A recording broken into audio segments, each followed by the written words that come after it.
Good evening. You are watching Goa 365 and I'm Nisa Dias here to remind you of the people and event that made news in the week that went by.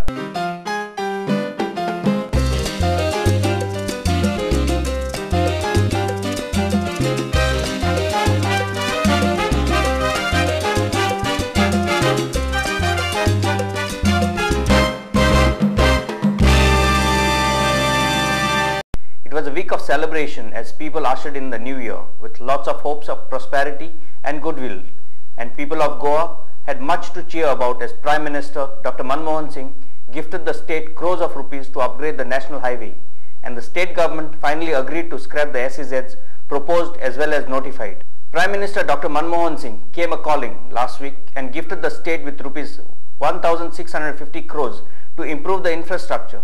Besides, he promised to provide financial assistance for improving state and rural roads and assured to help Goa to host 2011 National Games. But the point is, can the state government act fast and utilize the money and four-lane the national highway from Pernen to Kanakona in a time-bound schedule so as to beat cost escalation, and secondly, to make sure that the money is spent in Goa for the purpose it has been sanctioned. Our experience tells us that our government works at snail's pace, since the last time Goa was gifted with such largesse was when former Prime Minister Atal Bihari Vajpayee sanctioned rupees 350 crores for the Skybus project. However, the amount was never utilized. We should not miss the bus the second time. And the politician will be politicians. Chief Minister Digambar Kamath, sensing the good mood of the Prime Minister, urged the Prime Minister to consider financial assistance for improvement of 3 more cities under Jawaharlal Nehru Urban Renewal Mission. And Finance Minister Dayanand Narvekar was quite happy that the Chief Minister was doing what he was supposed to do.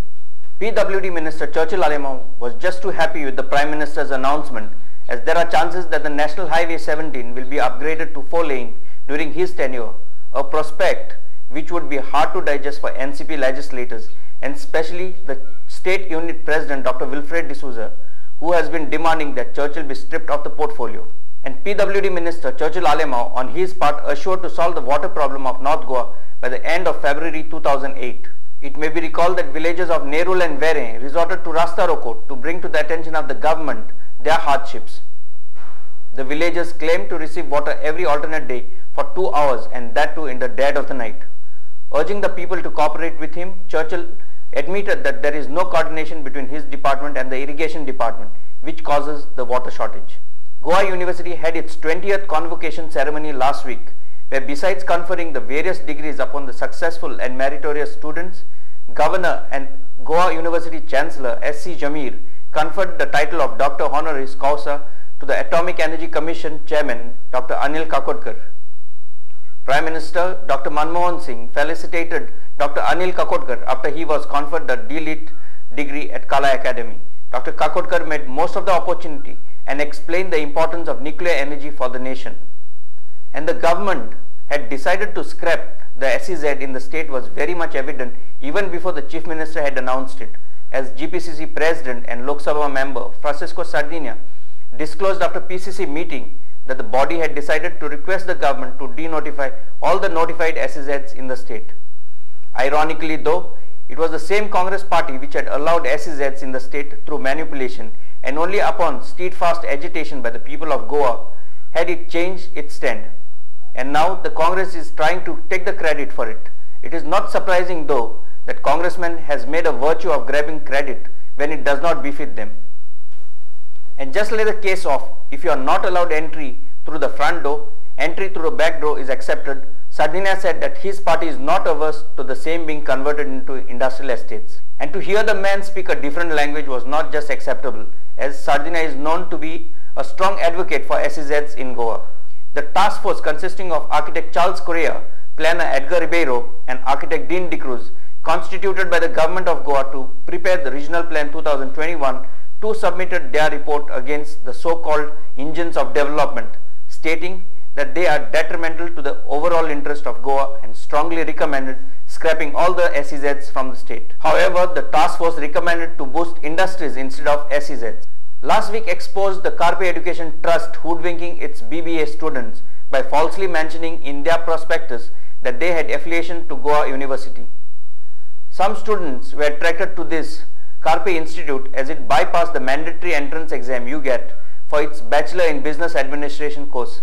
Carpe Education Trust charged the students Rs 25,000 for the 3-year course, stating that Goa University had extended its affiliation. But afters informed them that Goa University withdrew it, thus not only leaving them in a quandary but also jeopardizing their academic year. And on the New Year Eve, Chief Minister Digambar Kamath undid the harm that was sought to be enforced and imposed on Goa by his predecessor Pratap Singh Rane by declaring that his government has scrapped all the proposed SEZs and has written to the Union government to denotify the 3 notified special economic zones. However, his next statement, wherein he said no to SEZs in the existing form, brought about a heartburn amongst the people of Goa. GMAS convener Matani Saldana objected to the use of the terminology used by the Chief Minister Digambar Kamath, not in the present form, and termed it as ambiguous. He demanded scrapping of SEZs in all forms, including food park, IT habitat, IT resort, IT retreats and new townships. Besides, demanded to drop all land acquisitions. Leader of opposition Manohar Parrikar went a step forward and demanded cancellation of all the leases of SEZs and urged the government to take possession of the allotted land.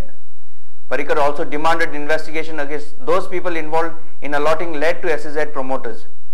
He further demanded that land more than 10,000 square meters should not be allotted to anybody without the sanction of the assembly. Archbishop of Goa and Daman, Philip Neri Ferrao, at his annual get-together at Bishop's Palace at Altino, said that the church would support a peaceful society and assured that the church would like to save Goa for the generations to come. And as the people of Goa started to heave a sign of relief, Commerce Secretary Gopal Pillai created a flutter in Goa, saying that there is no provision for the state government to request central government to denotify the notified special economic zones. Matani Saldana condemned the statement and said that the government of India does not respect the wishes of the people of Goa, despite knowing very well that SEZs are not in the interest of the state, and said that it was more interested in well-being of the corporates rather than the wishes of the people.